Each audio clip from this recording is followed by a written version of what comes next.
Welcome everyone to Data Science Fridays. I am delighted to introduce our speaker today.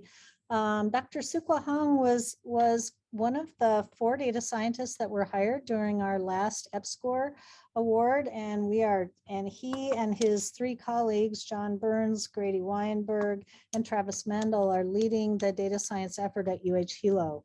So we're really excited. They are, members in excellent standing of the Data Science Institute, which is system-wide. So it's just really exciting to have Sukhwa here to give a talk about his research today. So let me see, a little bio about Sukhwa. He's an assistant professor of management information systems and data science in the College of Business and Economics at University of Hawaii at Hilo. He received his PhD in business information technology from Virginia Tech. His research interests include natural language processing, text analytics, social media analytics, text visualization, information economics, and computational linguistics. That's a mouthful. Awesome. So the title of his talk today is Context Map Analysis of Consumer Voice on Social Media, on Contextualized Visualization Approach. Got it out. Great. Welcome, Sukhwa. Thank you. Thank you very much. Okay, so I'll share my screen first. Okay, so hello everyone. My name is Sukhwa, and thank you for having me, and thank you for being here for the talk. So the title, I have like several titles for this research, and here is what actually it is. It's a context map, an efficient, flexible, and interpretable framework for visualizing text. And this work is by myself and Onur and Michelle Sarah from Virginia Tech, and they used to be my PhD advisor when I was pursuing the PhD degree. Okay, so a little about me. Again, Sukhwa Hong, that's my name. I'm assistant professor Hilo College of Business and Economics, and I'm also part of Hawaii Data Science Institution. Little more about me here.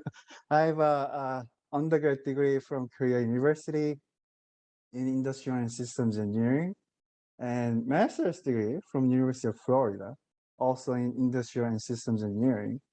And I switched to business, and I have a PhD in Business Information Technology from Virginia Tech. And along the way, I took so many courses from Operations Research Department at Virginia Tech. So I was able to apply for another master's in Operations Research. So as you can see, I'm a hardcore operations research person, so which I do a lot of stochastic optimization, integer programming, network optimization, network analysis, so on. But somehow I end up at a business school right now.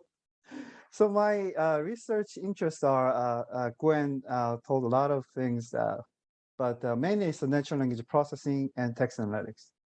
So I use machine learning, data science, text analytics to understand humans in organizational settings because I'm in the College of Business and Economics. Right? So I have to deal with humans and how they interact with the technology and everything.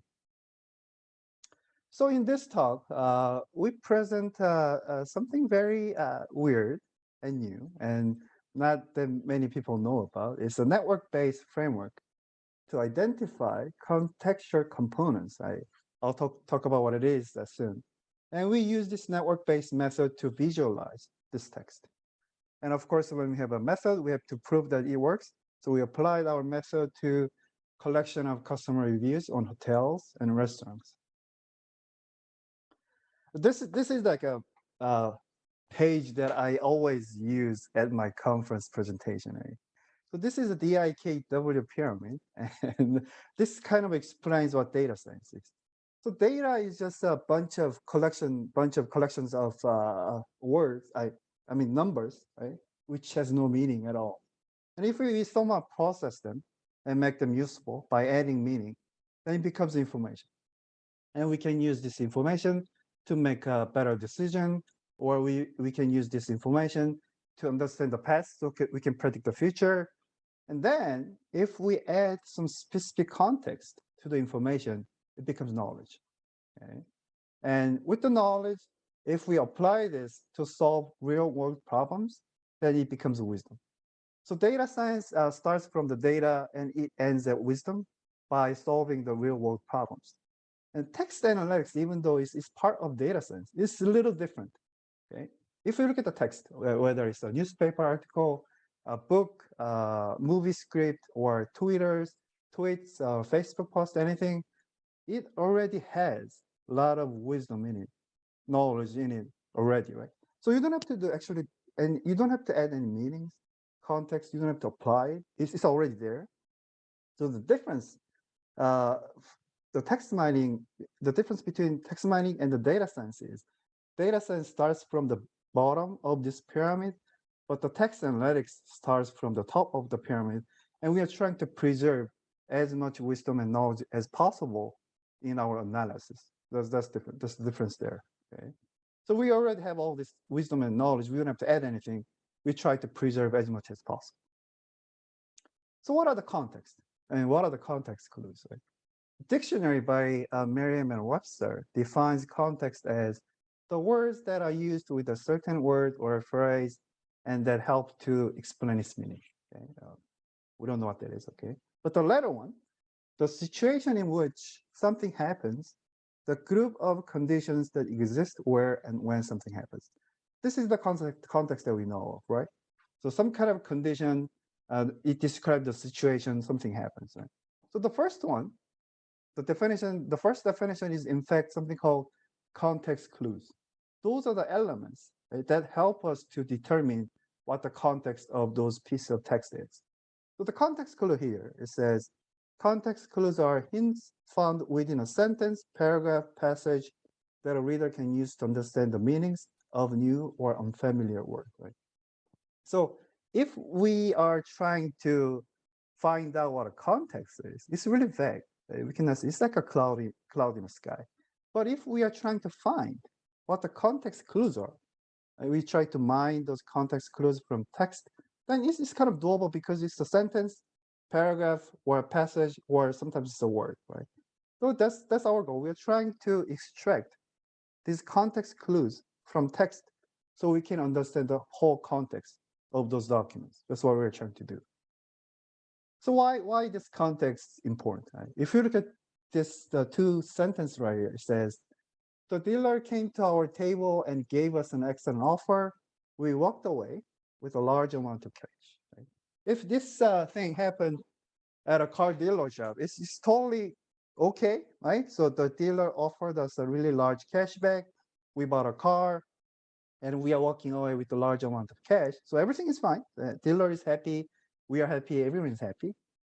But exactly same sentences here. The dealer came to our table and gave us an excellent offer, and we walked away with a large amount of cash. If this happened in a casino, right? You teamed up with the dealer and we just ripped off the casino. Right? So you'll probably be hunted by the casino for the rest of your life, right? So exactly same sentences right there, but because of the context, the meaning changes, right? The context is really important in order to understand the text, meaning of the text. So the motivation here is the meaning of word is interpreted differently by its context. So the meaning of word should be understood in its context, and the sequential structures of language usually captures the context of a word, right? Because the context clues are the words or phrases that comes before and after the word that we are trying to understand. So the sequence of these words or phrases are really important to understand the context, right? Keep that in mind. So another motivation here is most of text analytic tools or text mining tools that we use right now usually just use word frequency distribution. That is, they just break down all the words in a bag. It's called bag of words. You break down all the words in a document into pieces, and you put that in the bag. It's called bag of words, right? So while you are doing it, you lose all the sequences of word appearing in documents, right? Because it's in the bag, right? You break down all the word into bag. And the problem here is they use this everywhere. Word cloud, word embeddings, Ngram list of word, or topping modeling. Everything starts from this bag of word. So you just already lost the sequences of word. And as I said with the pyramid, right? Our goal in text analytic is we try to preserve as much information as possible. But if we do this way, we already lost a lot of information, which is the sequence of word, which usually defines the context of the document.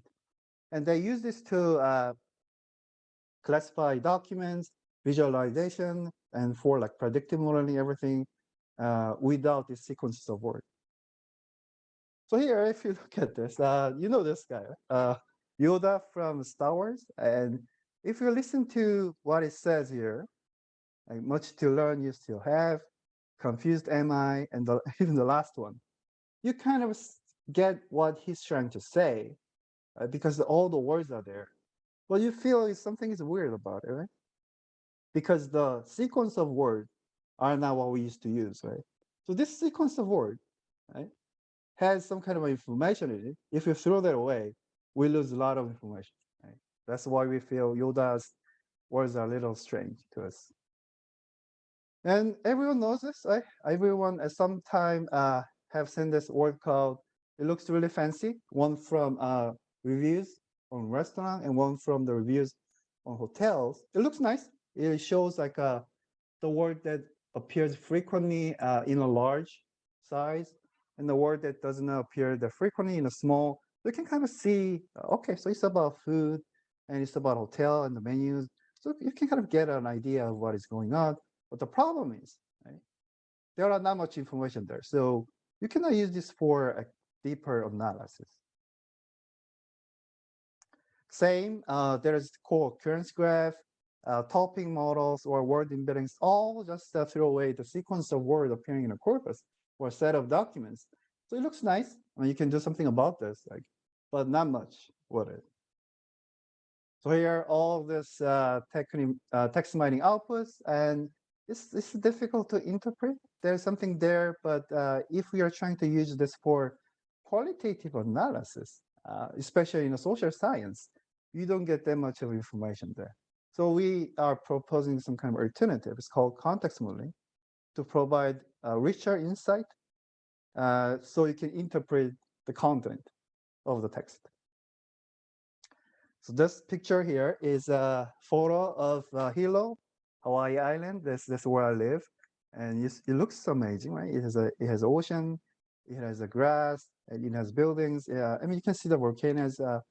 At back it's not here, but it looks nice. So we are trying to come up with something that looks like this, right?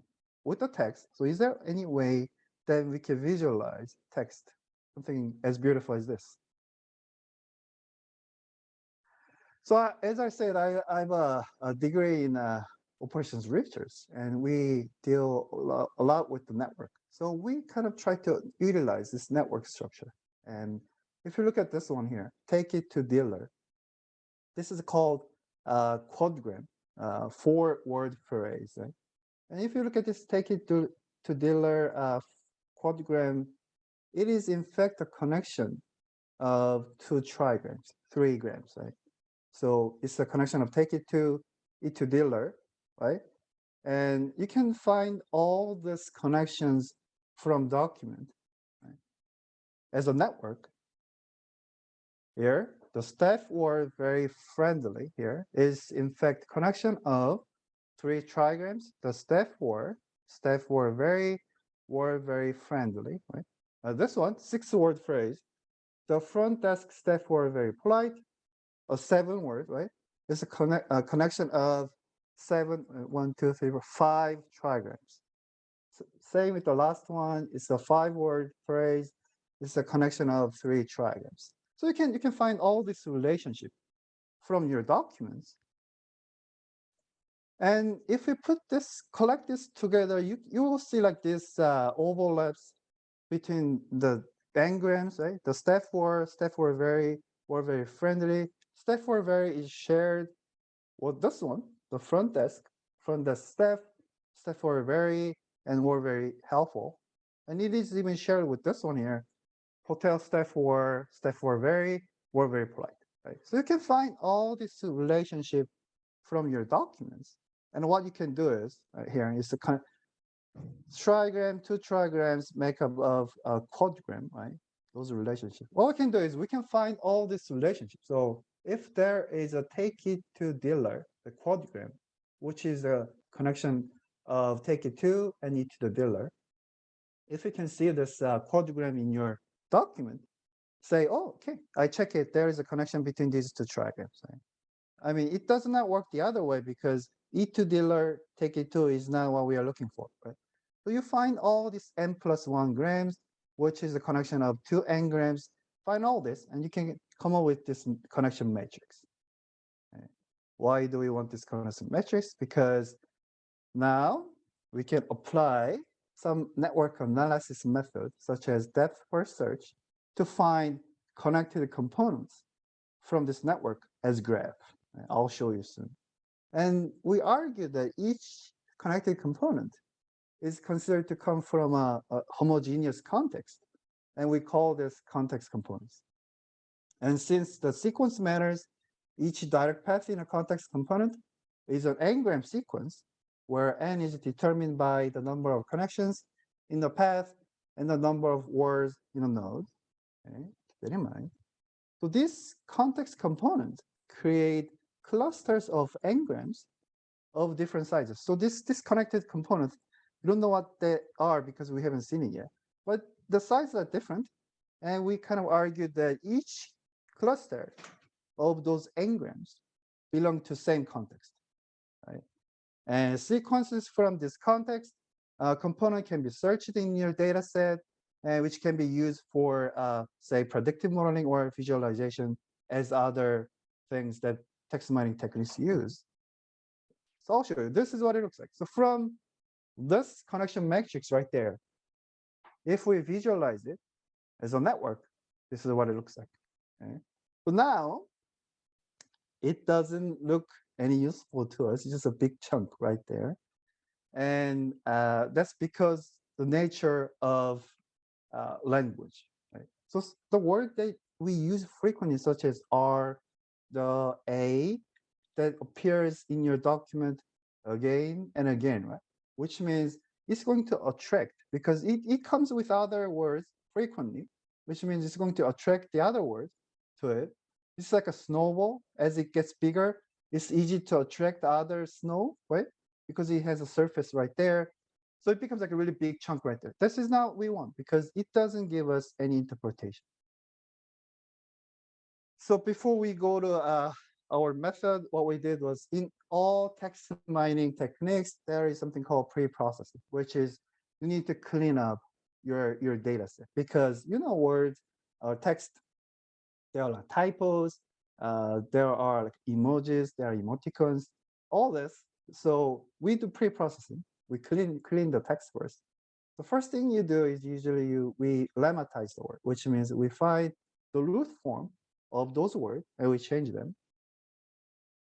And what we did was, this is for the visualization purpose, that we used reviews from hotels and restaurants. And if you look at those reviews, customer reviews, they have a star ratings, usually 1 to 5, right? So 5 rated reviews are people are happy about their experience, and 1 to 4, usually there are something that they are not happy with, right? So we split our document into 2 classes, 1 happy people and 1 unhappy people. Right? And what we did was we look for these n-grams from each class of document. You will see why, because we like to create these oceans and mountains and everything in our visualization. And we created 2 separate graph for this. So first thing we did was we look for these n-grams. Either it's a unigram, which is a 1 word, bigram, 2 words, trigram, 3 words, and so on. We look for all these n-grams. And we create this graph for each. Right? So m plus 1 gram becomes a connection of 2 n-grams. So we did all this. I'm not going to bore you with all the details, but finally, we have these 2 graphs right here. So from 1 big chunk, we now have 2 big chunks, right? 1 for the happy people and 1 for the unhappy people, right? So we have these 2 chunks. And still, it's nothing. I mean, there are no interpretation at all. It's just big chunk. What should we do with it? Right? So we were looking at this big chunk, And we came up with just a way to partition the graph into pieces so we can actually see what is going on. So what we did was, in the beginning, we tried to break off the weak connections first. And the problem with this is, if you cut down the weak connections in this graph, then we just chop off the leaves there. And it leaves a lot of crumbs, and the big chunk, you're just like trimming your hair. The big chunk is still there, gets a little smaller, but all this crumb just fall down, right? That's not what we want. So what we tried to do was, we tried to evenly, right, partition this graph into two pieces, like this. So we cut the connection in this network, this big chunk right here. So the two pieces that are separated are going to be as equal as possible, right? And this is a recursive, which means you have this big chunk, you apply this graph partitioning, and you have a smaller chunk, and you apply this again until all the chunks are small enough, right? So once we did this, all this breaking down things, we come down to these pieces here. And they look cute, right? They are something like ancient language or something like alien, probably used. And we call them context components or connect components or cocos. That's what we call them. So the blue ones are from the positive, happy documents, reviews. And the red ones are from unhappy people, right? So we have these chunks here, right? It looks good now, right? It's some kind of visualization. And it was when I was doing this, it was like 2017, I think, 2018. And one night I went out to watch a movie, and in the movie I see something similar to this. I mean, so we don't have to split them into two pieces, like happy and unhappy. We can just generate from any set of documents. So you have this chunks right here, context component. So I was looking at this, and I went out to watch a movie because I was a grad student. And the movie was this, the rival, right? So the aliens come to Earth, and they kind of teach their language to humans, right? And the professor in linguistics, she learned this language, and she tried to communicate with the aliens. And if you look at their language, right, they are communicating with the aliens' language. And if you look at this alien language, look at this. They kind of look like our context clues, right? Context components. So if each circle represents one concept, in our case, it's the context. If you look at here, the first one is man, the second one is woman, time, and so on. So these components here, connected components, has one homogeneous meaning right there. So if you look at this, within one component, there are pieces that represent different things. In our case, there are the engrams in our connected components, but each one represents different meaning. And if we combine them, forms one homogeneous context, just like our context clues, context components. So here, if you zoom it, this is what it looks like. So one of them here is something you are happy, so you will definitely come back, right? That's the whole context of this thing. The right one is something is not working, whether it's a phone, key, or AC, something is not working, so people are angry. That's the whole context of this pieces here, right? So you can kind of zoom in and see what is going on in each component. Okay, so that's the first thing, right? That's the first thing we try to do. We try to extract those context from text. Now, what about the visualization part? We do have a visualization there, but that's not what we're trying to do. We try to come up with as beautiful as this, right? Using whatever we have here. So we borrow something for other people, which is called document to vector. This, if you are in a field of text analytics, this is something that you have to know. Like this, like you must know, because this started the text analytics become popular. So before 2014, 2013, if someone asks you, what do you do? And if I say, I do natural language processing and text analytics, and they probably say, oh yeah, I don't know what that is. But you're doing something, right? But once this was developed, right? And that's like beginning of deep neural network and everything. And people start to realize, oh, I'm doing natural language processing. You say, oh, you're doing fancy stuff. Right? This is like beginning of the popularity of text analytics. And we borrow this because using this document to vector, you can come up with a vector representation of text, whether it's a word, sentence, document, or whole set of documents. You can somehow quantify the documents or piece of text according to their meaning, right? So usually it's like a 300 dimension space or 200, 100, really large. So we'll be borrowing this. And what we try to do was, we do have these components here, connected components, and we like to represent each component using this vector representation according to their meaning. So what we did was, since each component is a context, we went through our documents and looked for all the sentence that has the same context as one of those context components. So if the context component is something is not working, then you look for the sentence, my car is not working, I don't know, my AC is not working, my heater is not working. We look for all these sentences, and using the document to vector the technique, we try to come up with a sentence that summarizes all these sentences right there, right? It's called representative sentence. And once we have this representative sentence, what you can do is you can represent our context component as one homogeneous representation, right? So we sum up this and we come up with this representation for each context component using this vector. And what we did was, of course, humans, we can only see up to 3D, right? That's what humans can do. So if we visualize 100 dimension, which means we can process them, right?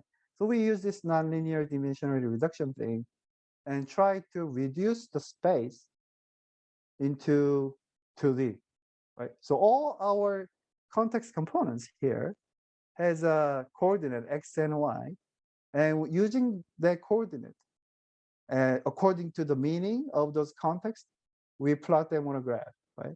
So it looks nice. Look at, as you can see, blue ones are there, orange ones are there, and we want to create this landscape. So what we did was, looking at their density there, how these context components are grouped together, we use this corner function and try to come up with this landscape. So if there are a lot of happy contexts are clustered together, it forms this peak. And if there are a lot of this context component with unhappy context, then it becomes this valleys and everything. So it forms like this, like some kind of a landscape.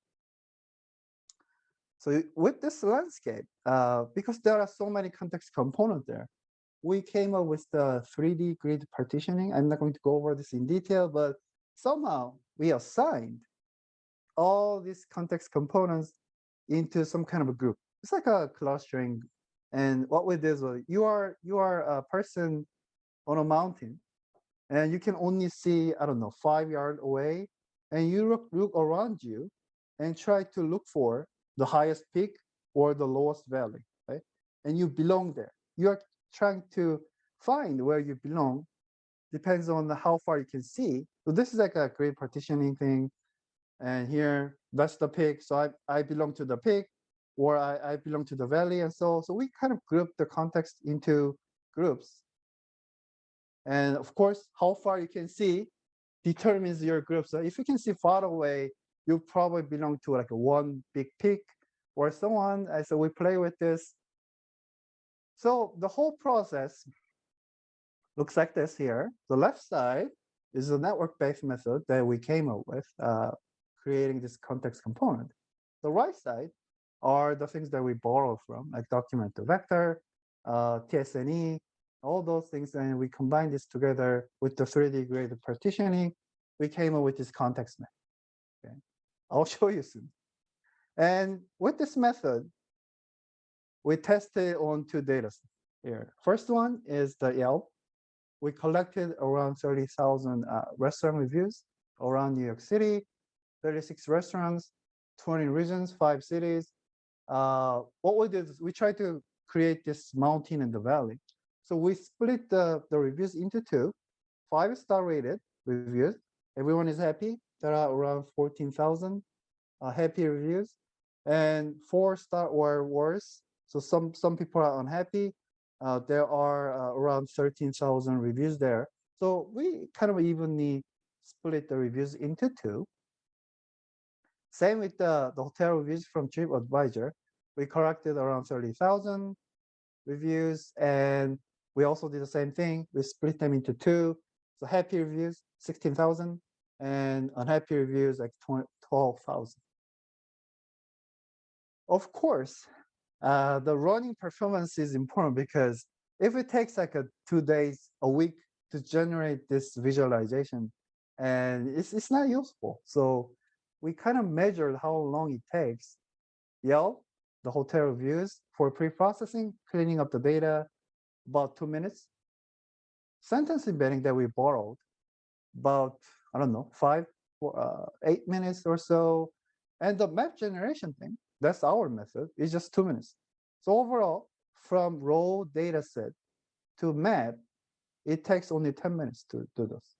Same with the hotels, pre-processing, cleaning up, 2 minutes. Sentence embedding, where the bottleneck is, about 10 minutes. And creating the map, just 3 minutes. So overall, it takes only 14 minutes. Okay. Before I show you the map, a lot of things here, right? We like to test how much information are we preserving with this context components. So easiest way to prove that you're preserving a lot of information with your components is to show how well it performs in predicting something, like classification. So what we try to do is, since we have this star rating, right, and we know which reviewer is happy and which reviewer is not happy, what we try to do is we just read the review and try to guess whether this person is happy or whether this person is angry, right? So we used our context component, which is, okay, so I read the review, and the context one, there are 5 context one, right? The sentences that has a 5 context. There are 5 sentences that has a context of this, and there are 3 sentences that has context of this. We count all this for, like, I don't know, like 100 context, and we represent each document using this context. So how many each context appear in each document. And we feed this into machine learning algorithm, like SVM, logistic regression, and we try to guess, without seeing the star rating, whether this person is happy or not happy. So first one is us, and the second one is a topping model, which is like a state of art thing. TF-IDF, which is also a good method. Document to vector, which is one of the state art in natural language processing. And as you can see, in 4 measures, accuracy, precision, not with the recall, but F1 score using COCO gives you the highest performance. In Yelp, the hotel reviews, restaurant reviews, all 4 measures, if you use COCO context component, the performance is the highest, right? So this shows the context component actually preserves more information than other methods. Right? So we proved this, that context component actually preserves a lot of information from the text itself. But this is what it looks like. This is a 2D version. I'll show you the 3D version of this. But we have this, this is from hotel, and this is a really early version of it. I tried to get the latest version, which is a lot fancier than this, but I didn't have enough time for this. But this is what it looks like. It's a map, 2D map. And using the graph partitioning thing, we cluster the similar context into groups. So if you click the group, you can kind of see what is going on there, what people are talking about. You can see these brief statistics. You can do the same thing with the hotel reviews and so on. This is a 2D version of this. If the 3D version of the map looks like this here, right? So there are these mountains. I know I had to flip the colors here, right? So the blue should be the oceans and the yellow should be mountains. But this is all the context in your document. So there are something about husband and daughter. I don't know why they're happy about it, but if you click it, you can see the narratives of people. And there's something about comfortable, how comfortable the stay was. People are usually angry about the air conditioning, as you can see right there. Or some conference, people are angry when they're at conference because those professors are usually picky about their hotels and everything. You can kind of see what people are talking about and how people are feel about those contexts right there. And same with restaurants and everything. You can see the dessert. People are usually happy about the dessert, but they're angry about the breakfast, egg Benedict, dumpling, and so on. So we get this richer uh, interpretation from the text here. And you can flip through this, you can rotate it, and you can make this a little bit more fancier. What we're trying to do right now is, with this, we implemented this in a method, which doesn't have that much of graphic interpretation. This is what we're trying to do. We are trying to come up with this 3D map, right, with the 3D rendering in it. And by the way, this is the 3D map of Big Island. This is what it looks like. And we are trying to come up with a way to actually use this rendering to represent our map like this here. Okay? This is the first thing we're trying to do. And if you see what we're trying to do here is, looks like some work from computer science or statistics or math departments probably do. So what we're trying to do is this. It's called profiling. Right? So you're an owner of a restaurant, and you like to see how well I'm doing compared to our competitors, right? So what you can do is you plot a map, you create a map for your restaurant using the reviews for your restaurant. You create this landscape, and you create another map for your competitors, right? And you compare those two maps. Okay, so here, this is a waiting time. My peak is a lot higher than the competitors, so I'm doing really well with the waiting time. But for the dessert, my valley is really low, which means I'm doing not well with the dessert, so I should improve on those, right? So you can kind of see, you can kind of profile how well you're doing. So what are the things that I should improve? What are the things I'm doing better than the other ones, right? So by comparing this map.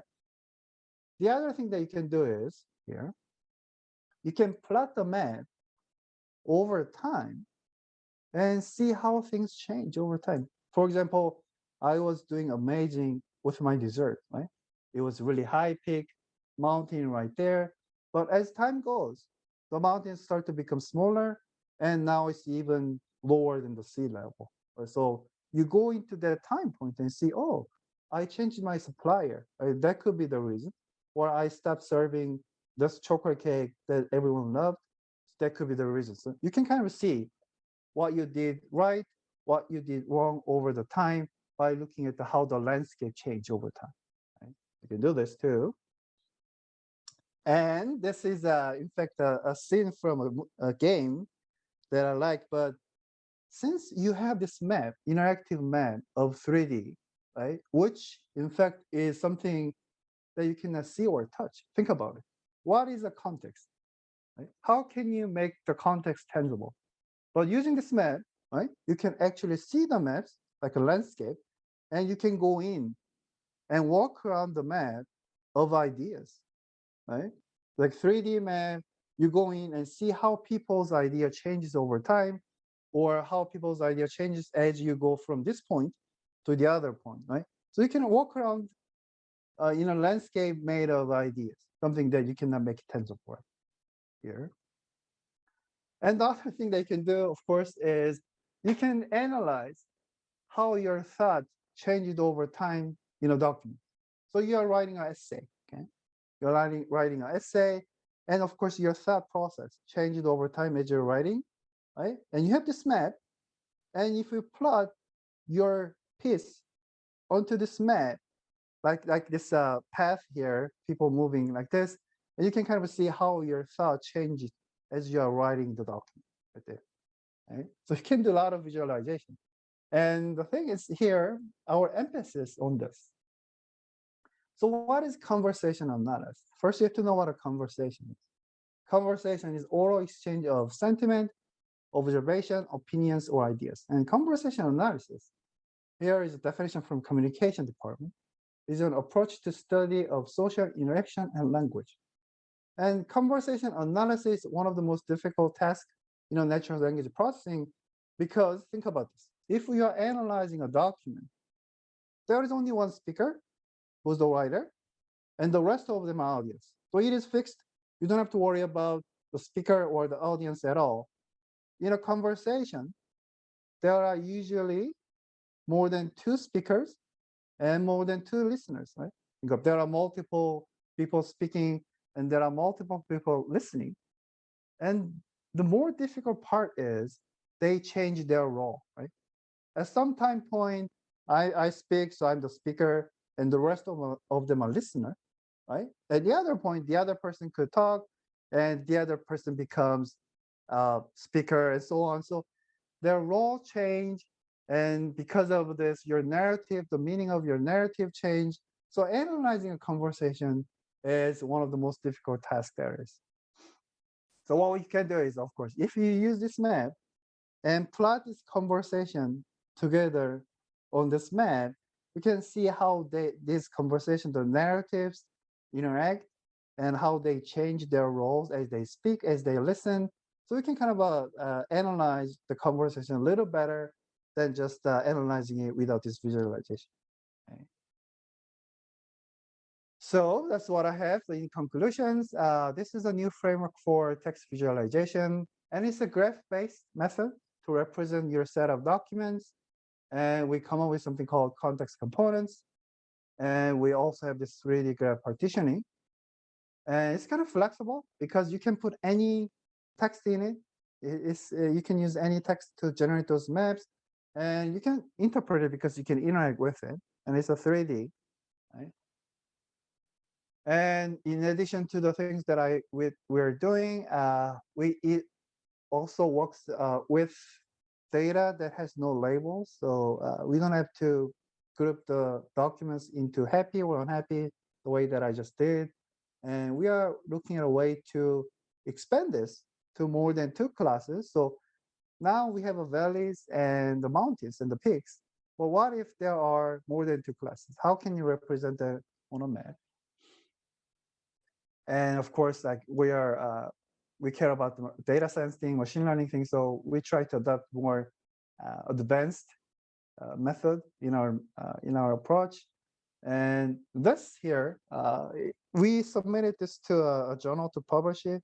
And most of the reviews they came from is, okay, so you have this cool business profiling thing. So you can create a map for your business and you can create another map for your competitors and you can compare them, right? So you can look at them with your eyes and see, yeah, I have a higher peak and I have a lower valleys, so on. So I think this is what I'm doing right, or this is what I'm doing wrong. But what they wanted to see is, okay, so the difference, can you quantify, right? How much are you doing better than the other one? How much are you doing not better than your competitors? And they like us to quantify it. So we are looking at ways to quantify the difference between the map. And that's really difficult, right? It's more like qualitative work. And they want us to quantify it. And this can be applied to anywhere. If you are trying to detect product safety recalls using this, the most recent work, we applied this to detect the fake news for the election.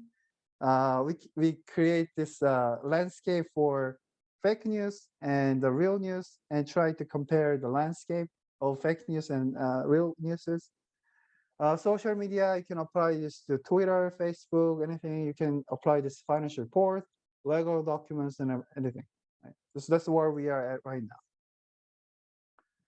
And of course, we like to integrate the newest techniques there is for natural language processing in this work. Okay. So that's all I have today. I hope you guys enjoy it. It's a lot of work because it's summarized by PhD time. So I hope you enjoyed it. I try to avoid the mathematics in there, but there has to be some math. But all these pictures and everything, I hope you guys enjoyed it. And I am happy to take any questions. And if you want to talk about natural language processing, text analytics in any context, please email me. My email is my first name, Sukhwa, at hawaii.edu. And we are also doing other cool stuff. So please. Thank you very much for listening. Thank you.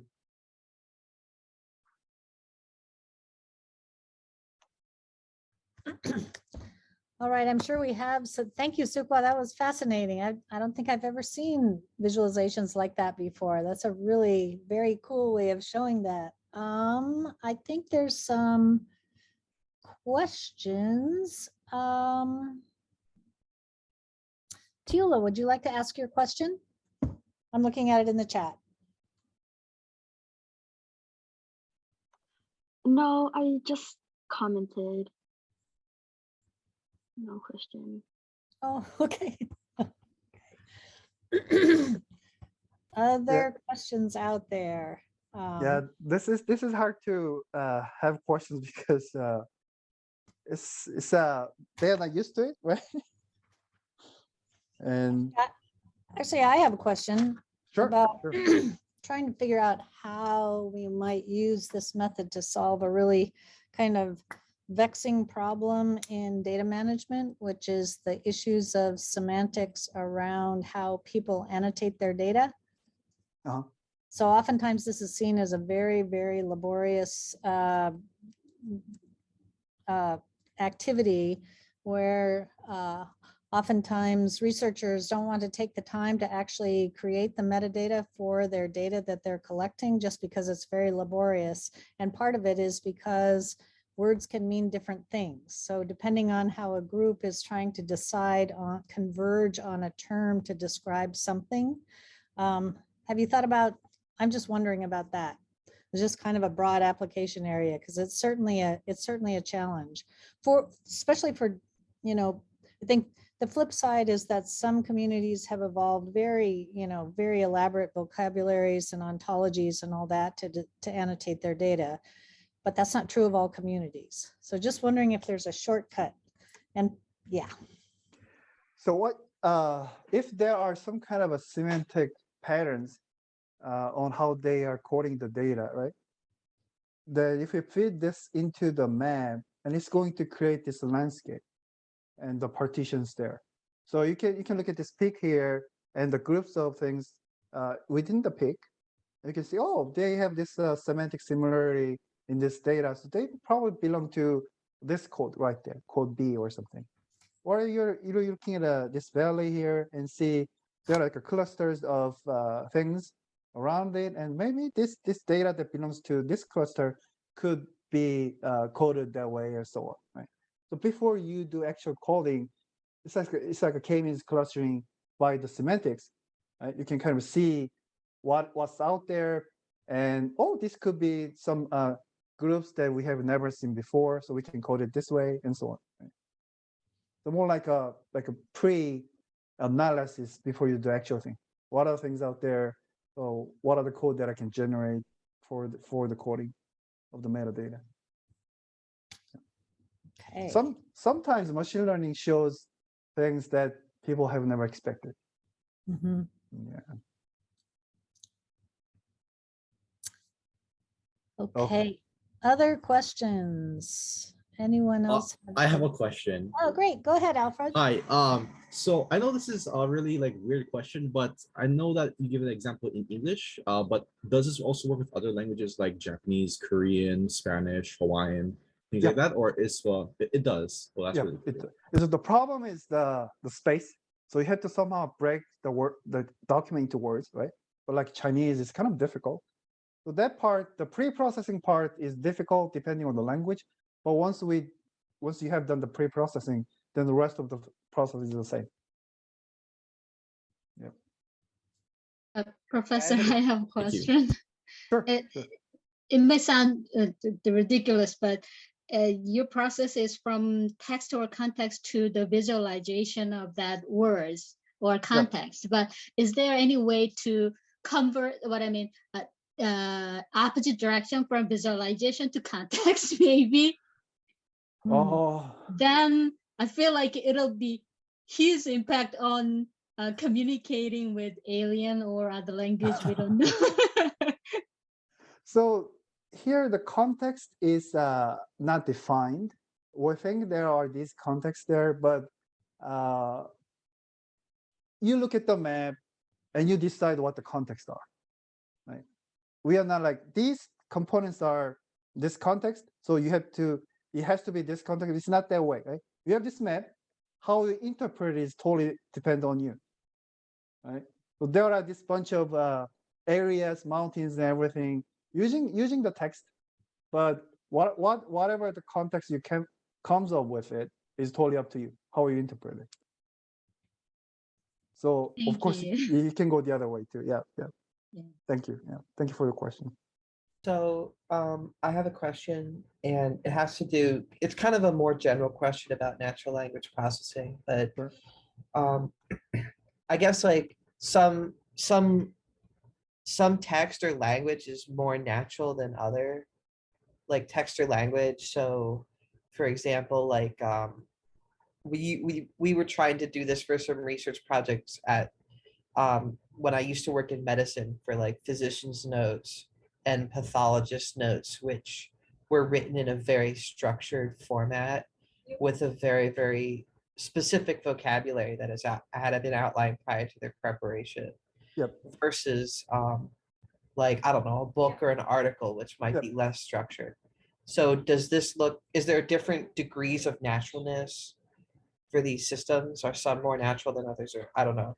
Yeah. Kind So when you are trying to fit your data into some kind of machine learning algorithm, depending on how structured the language is, the amount of data that you need to train machine differs. So if it's like a highly structured language, then you don't need to have that much of data to train your machine learning algorithm to do other stuff. But if it's a highly unstructured, for example, you're training from Wikipedia, then you need a lot of trillions of documents to train whatever the language is. But okay. Yeah. But as you go into a specific domain, you don't need that much of data to train. Right? That's Interesting. different. Yeah. Got it. Okay. So like Korean is highly structured. So it's easy to train, but like Spanish is difficult to train, so on. Right? The older the languages is more difficult to change because they kind of deviate from their rules, right? And try to come up with a lot of exceptions in their language. That capturing those is difficult.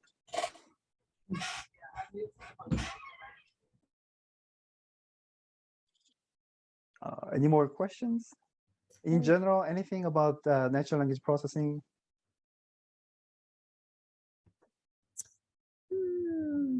Sukhwa, I have another question, but I want to make sure that if someone else has one, because I already got to ask one. Anybody else? So I'm curious about how you would use your visualization tools to watch kind of the evolution of ideas over time, or the evolution of sentiment or attitude or something like that over time. We see so much of that going on in social media, how something can really spark new conversations and change people's attitudes. How Yep. might you use it to do that? So you can plot the map at a specific time period, like every month, every week, right? And you can see how the landscape changed over time. Hmm. Right? But the problem is like a lot of techniques in machine learning are stochastic, which means every time you run it, it kind of becomes different. Oh, That's a really problem for the map because the location of some of the things will change every time you run it. So each period, it will be like the peak will be in a different place. So we are looking at a way to fix those. Somehow map the map from the previous time period to the other one, so we can compare it. That's one of the things that the reviewers at a journal wants to see. But we're almost there. Yeah. There are ways to transform the earlier information to the later one, like transfer knowledge or those things. Yeah. But that's in fact like people that are really interested in seeing something change over time. mm-hmm. Yeah, definitely.